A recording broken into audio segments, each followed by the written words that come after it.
Welcome my YouTube channel.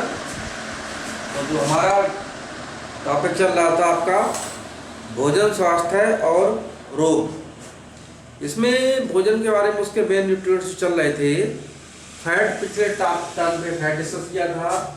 आज हम discuss करेंगे कार्बोहाइड्रेट। तो कार्बोहाइड्रेट हमारे जो भोजन होता है उसका बहुत ही महत्वपूर्ण घटक होता है, कंपोनेंट होता है।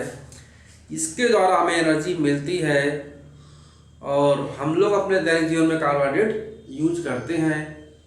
तो हमारे जो कार्बोहाइड्रेट होते हैं उसकी डेफिनेशन डिफाइन उसे कैसे करेंगे। ग्लूकोज है, फ्रक्टोज है, इसका नाम सुना होगा आप लोगों ने, स्टार्च है, शुगर आप लोग चीनी खाते हैं, तो ये सब क्या है, स्टार्च है, ग्लूकोज, फ्रक्टोज। लैक्टोज होता है जो मिल्क में पाया जाता है, लैक्टोज। ये सब हमारे कार्बोहाइड्रेट होते हैं।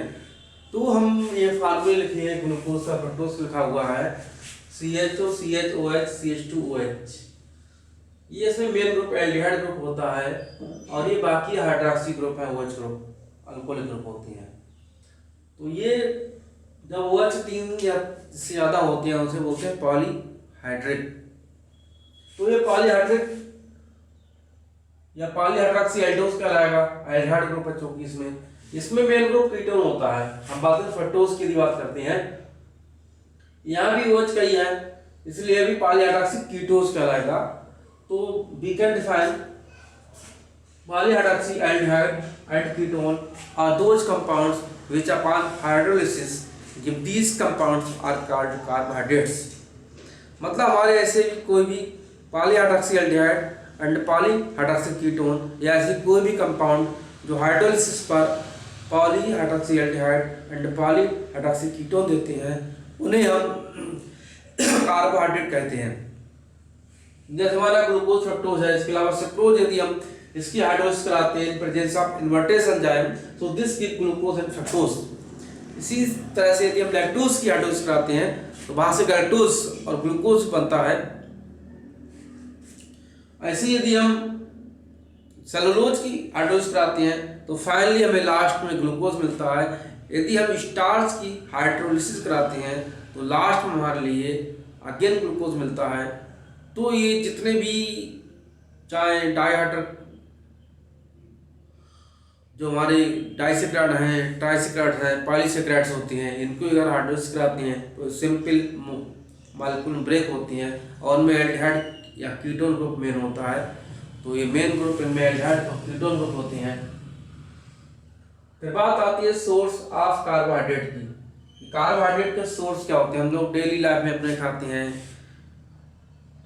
गेहूँ है, इसमें प्रोटीन पाई जाती है, सॉरी फ्रूट्स में कार्बोहाइड्रेट पाया जाता है, गेहूँ है, गन्ना हम लोग खाते होंगे, गन्ने में भी कार्बोहाइड्रेट होता है। शुगर बीट, चुकंदर बोलते हैं शुगर बीट के लिए, चुकंदर में भी कार्बोहाइड्रेट होता है। राइस है, राइस में स्टार्च होता है, स्टार्च या पॉलीसेकेराइड होता है।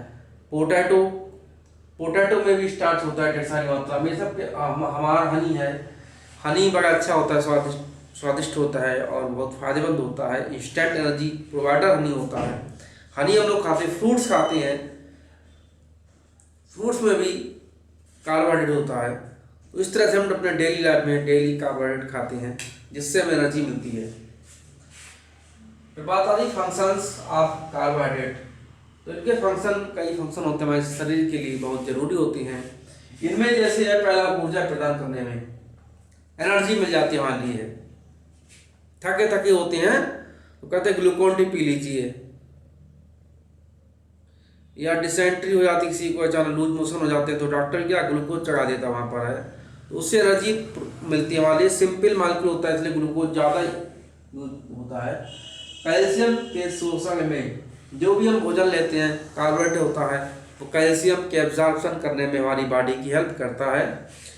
वसा के संचय में फैट का संचय होता है। अगर हम एनर्जी लेते हैं, कार्बोहाइड्रेट लेते हैं, खाते पीते हैं, उससे क्या होता है हमारा फैट कम कंज्यूम होगा, उसका संचय हो जाएगा।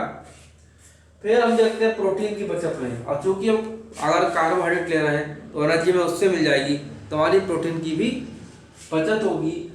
शारीरिक ताप नियंत्रण में हमारी बॉडी का जो टेम्परेचर है उसको भी कंट्रोल करने में कार्बोहाइड्रेट का यूज होता है। तो इस तरह से कार्बोहाइड्रेट जो होते हैं बहुत इम्पॉर्टेंट रोल प्ले करते हैं, हमारी लाइफ में होते हैं।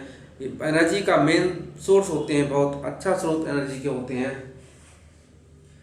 तो कार्बोहाइड्रेट को भी वैसे क्लासिक, चूँकि यहाँ तो बहुत कम मार्क्स इसलिए उसमें वैसे थोड़ा सा हिंट दे रहा हूँ कि इनको डिवाइड कई तरह से किया जाता है।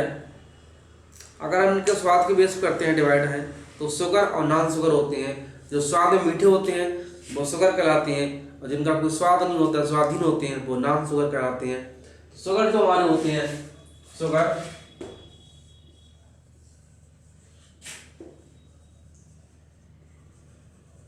And non sugar.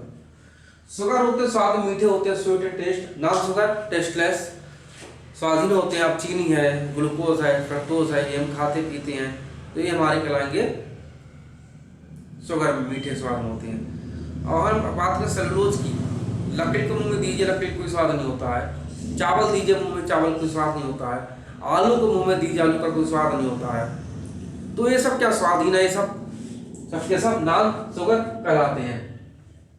इसके बाद फिर इनका क्लासिफिकेशन होता है, उस बेस पर होता है कार्बोहाइड्रेट का कि वो हमारा मालिक्यूल है, कितने मालिक्यूल से मिलकर बना हुआ है, कितने सिंपल मालिक्यूल में टूट जाता है। तो वहाँ पर मोनोसेक्राइड होते हैं, ऑलिगोसेक्राइड होते हैं, पॉलीसेक्राइड्स होते हैं। मोनोसेक्राइड वो होते हैं जिनमें केवल एक यूनिट मालिक्यूल हो, जिनको अगर हम जल से रिएक्शन कराते हैं तो अगेन सिंपल मालिक्यूल में ब्रेक ना हो, जैसे ग्लूकोज है, फ्रक्टोज है, मैनोज है। इन सभी का सूत्र C6H12O6 होता है। ऑलिगोसेक्राइड होते हैं जो हाइड्रोलिसिस पर 2 से 10 मालिक्यूल ऑफ मोनोसेक्राइड्स देते हैं। ये इनमें डाइसेक्राइड्स होता है, ट्राइसेक्राइड होता है, उसके बाद हमारे पॉलीसेक्राइड्स आते हैं। ये हमारा इस तरह से छोटा थोड़ा सा जानकारी दी कि जो हमारे कार्बोहाइड्रेट होते हैं उसको किस प्रकार से क्लासीफाई किया जाता है। तो